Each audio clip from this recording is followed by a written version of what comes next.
Jam në studio në këto momente me zonjën Esmeralda Hoxha nga Qendra Aleanca Gjinore për Zhvillim për të folur mbi situatën e dhunës ndaj të miturve dhe jo vetëm. Faleminderit që jeni këtu. Faleminderit ju për ftesën. Fillimisht dua të marr një koment mbi ngjarjen tragjike të vdekjes së 15 vjeçarit nga Durrësi Qup Lagos me thik nga bashkëmoshatarit i tij. Pse shohim ripërsëritje të akteve të dhunës tek adoleshentët dhe pse fëmijët shqiptar janë të dhunshëm? Pyetje shumë e fortë. Emocionalisht shumë e rëndë, unë tani e mora vesh kur hyra në studion tuaj, po përsëritet historia. Kur ndodhi herën e parë, u duk si kur disa mekanizma u vu në lëvizje. Qofshin mekanizma këto të institucioneve publike, po qofshin edhe mekanizma të komunitetit, apo edhe vetë familjes, apo edhe vetë prindërve. Më pas ndodhi diçka tjetër, dhe sot jemi në faktin që një tjetër fëmijë është fëmijë. Ka humbur jetën për shkak të dhunës me bashkëmoshtatarët. Nuk e kujt i drejtosh gishtin më parë. Duhet i drejtojmë gishtin shkollës, deri ku e ka cakun shkolla për të ndërhyrë. Duhet i drejtojmë gishtin policit apo policës së sigurisë ke porta. Duhet i drejtojmë gishtin komunitetit. Duhet i drejtojmë gishtin prindit, që ka lejuar një fëmijë apo nuk është ndjeni që një fëmijë lëviz me një mjet prerës. Shokëve dhe shoqeve të klasës, që e kanë parë apo nuk e kanë parë që ka pasur një mos marrëveshje mes shokëve tyre të klasës, ministrisë, qeverisë, popullit në përgjithësi, po flasin nën. Në këtë moment jam jashtë çdo lloj petku profesional apo eksperiencë në punë, jam duke folur si prind, që meraku im më i madh kur vajza ime ka shkuar në gjimnaz, pra është ajo mosha 15 vjeçare, porosia e parë ka qenë që çfarëdo lloj gjëje që mund të ndodhi, duhet të njoftosh mësuesin, drejtorinë ose jam vetëm një telefonat larg. Dhe në mënyrë absolute, dhuna nuk zgjidhet me dhunë. Duhet me njanuar dhe duhet folur. Prandaj i rash pak gjatë, sepse realisht nuk dihet kujt i drejtohet. Çfarë mund të themi për rolin e institucioneve, ju e përmendët, duke nisur nga policia, Ministria e Arsimit dhe deri tek familja apo edhe komuniteti? Janë hallka të një zinxhiri, por çfarë nuk funksionon për të parandaluar dhunën mes të rinjve, sepse janë me pasoja fatale? Ju e përmendët janë hallka. Pra një mekanizëm funksionon me hallka.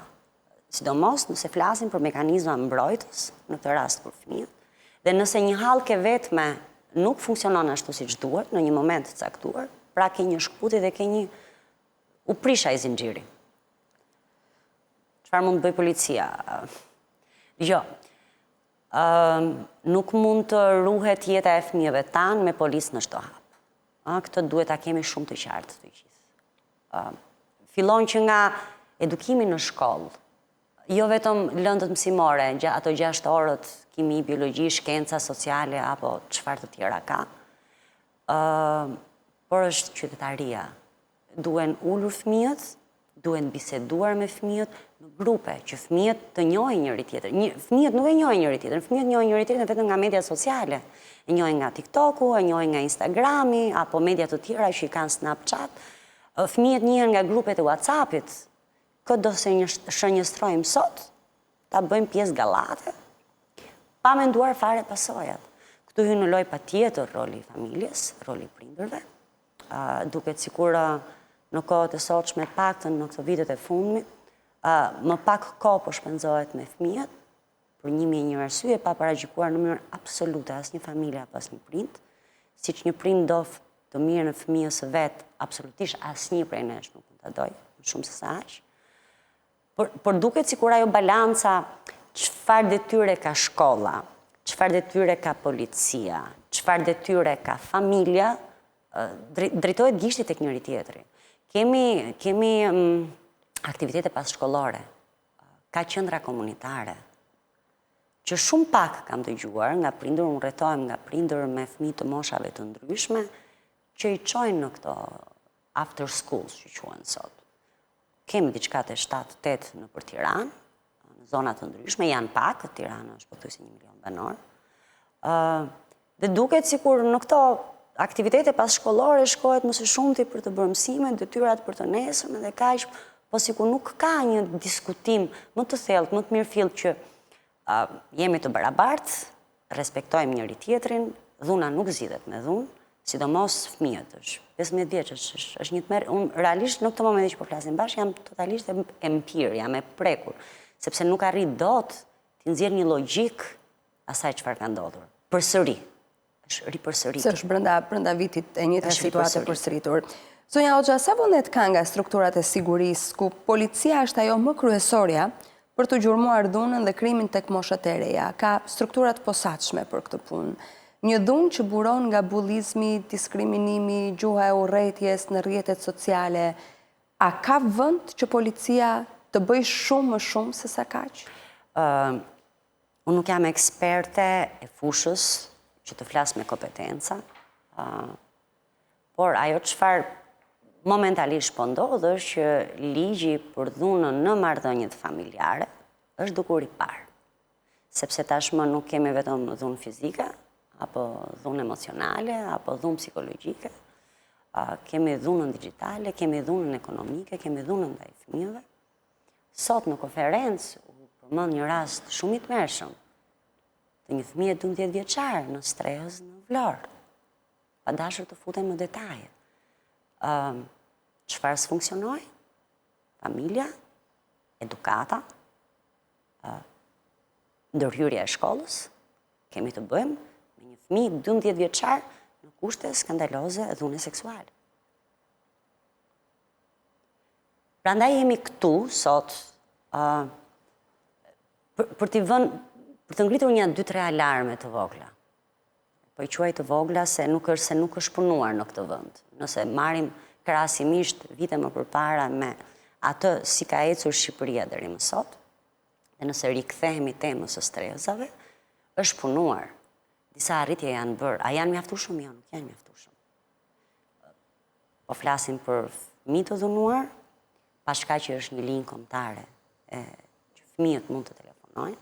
Po flasim për gra të dhunuara, për gra të vrara, për femicid dhe jo pak në Shqipëri, pashka që disa mekanizëm funksionojnë. Kemi mekanizmat e koordinuar të referimit kundër dhunës në marrëdhënie familjare, në 61 bashkitë e vendit, të ngritura. Funksionaliteti i tyre pastaj varet nga bashkia në bashki. Kemi situatën e strezave që nuk janë luks social. Një strez është aty për të akomoduar një grua të mbijetuar nga dhuna. Janë nevoja. Ajo nuk është një krevat që po i bëjmë një shtrat, një zonje, do ta mbajmë aty 7-2 orë në urdhër të menjëhershëm të mbrojtjes, apo 3, 6 apo 12 muaj kur marrin urdhën e mbrojtjes, por nuk është kjo, nuk është t'i ofrojmë vetëm një çati. Fillojnë zinxhir, pastaj u përmendet disa prej mekanizmave, gjërat janë zinxhir.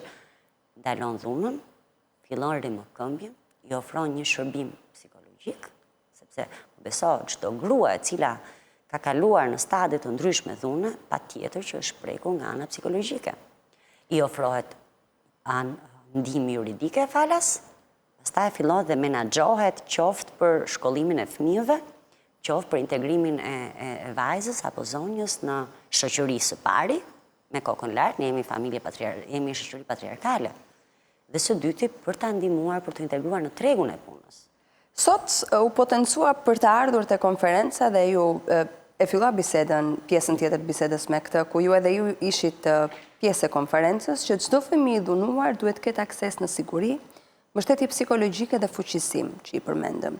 Kush mund të koordinojë gjithë këtë periudhë rehabilitimi, le të themi? Pra si fillon? Dhe a ka institucione që ndërlidhen? Ka institucione, ka mekanizma, siç është grupi teknik ndërdisiplinar pranë mekanizmat koordinuar të referimit në pushtetin vendor.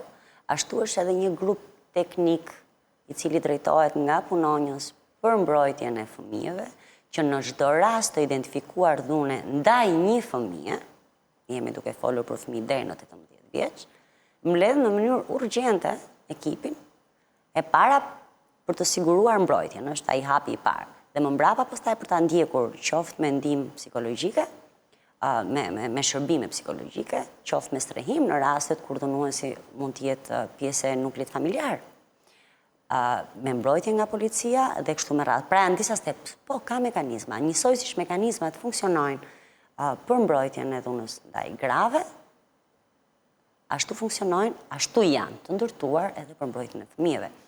Sa efektiv janë? Kjo vënë pikpyetje është shumë çka. Pse vënë pikpyetje? Për t'i rikthyer edhe një herë shërbimeve. Mungesa buxhetore apo edhe në burime njerëzore, sidomos në pushtetin vendor, çon që pjesën më të madhe të shërbimeve ta ofrojnë organizatat e shoqërisë civile, sidomos për gratë dhe vajzat e mbijetuara të dhunës. Pra janë organizatat që ofrojnë mbështetjen psikologjike në pjesën më të madhe, nuk po tham në të gjitha. Pa çka që kemi ndihmën juridike falas dhe nga shteti, për shumë raste është shumë e nevojshme ndërhyrja e organizatave të shoqërisë civile dhe për këtë. Strehëzat. Sot që po flasim, kemi një strehëz kombëtare në Kamës, e cila është për të gjithë Shqipërinë, flas publike gjithmonë. Kemi strehëzën për viktimat e dhunës seksuale, 2 të tjera do hapshin në Shkodrën Vlorë, kemi një në Tiranë. Dhe pastaja, strezat e tjera ose janë streza 72 orëshe, jo në të gjitha bashkitë e vendit, ose janë streha të cilat ofrohen nga organizatat e shoqërisë civile të mbështetura në projekte, qofshin këto me mbështetje ndërkombëtare, apo edhe në bashkëpunime që bëhen me Ministrinë e Linjës apo edhe me prefekturën. Por nga do që ta sjellësh, do kuptohet që detyra dhe përgjegjësia kryesore për të ofruar mbështetje, strehim, integrim është shtetit, me gjithë përmirësime që janë bërë që unë i përmenda pak më përpara, barë mjaft e madhe ngelet për të mbuluar nga shoqëria civile. Shqetësim tjetër i madh është edhe dhuna gjinore, kryesisht ndaj grave apo edhe personave që kanë orientim të ndryshëm seksual. Është folur sot për garantimin e financimit të stresave, sikurse e thamë që trajtojnë rastet e dhunës me bazë gjinore, por vetëm pak për paraditësh kishim denoncim publik, madje me akuzat të rënda për qendrën strehëza. Ka transparencë me funksionimin e këtyre qendrave, se si trajtohen dhe se si merret gjithë pjesa e rehabilitimit të këtyre personave? Unë i kam ndjek lajmet njësoj si që keni ndjekur edhe ju.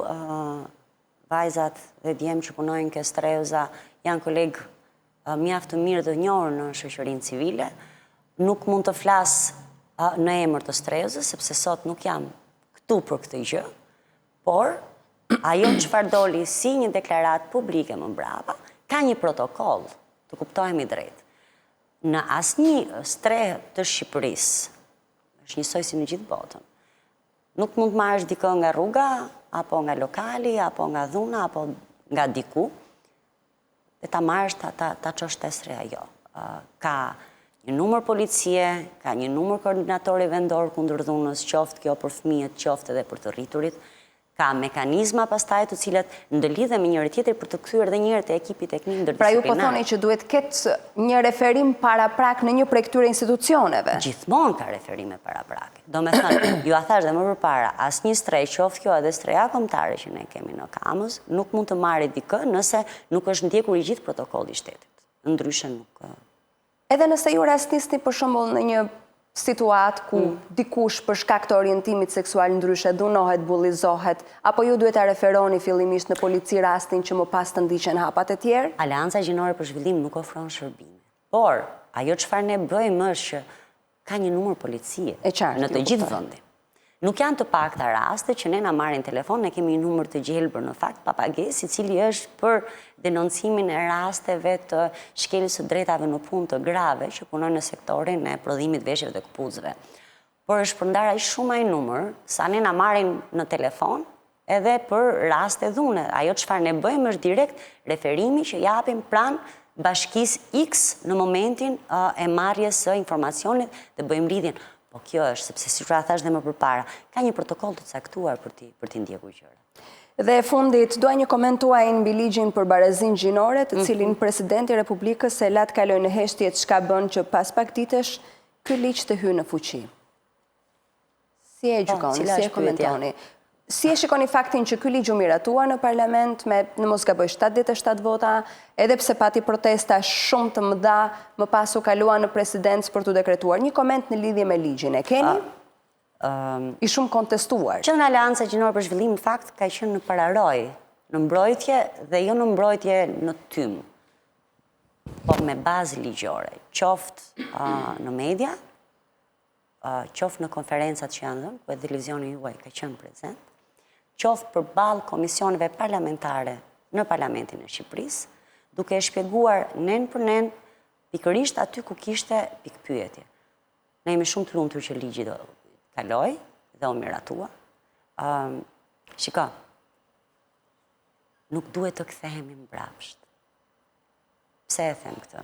Ligji sjell vetëm fuqizim të grave dhe të vajzave, qofshin ato komuniteti rom, komuniteti egjiptian, gra nga veriu i Shqipërisë nga fshatrat e thella, apo nga jugu i Shqipërisë nga zonat të thella, ku nuk shkon informacioni, ku nuk shkon shërbimi, ku nuk shkon as edhe zhvillimi ekonomik dhe fuqizimi i tyre ekonomikisht. Shkon edhe për ato gra që janë edhe rome, janë dhe me aftësi të kufizuara, janë edhe ndoshta të nxjerra nga familja sepse janë dhunuar nga bashkëshorti dhe familja nuk i ka pranuar mbrapsht. Pra kemi një diskriminimi shumë fisht për një grua. Mund t'jenë antar të komunitetit LGBT, mund t'jenë antar të komunitetit LGBT.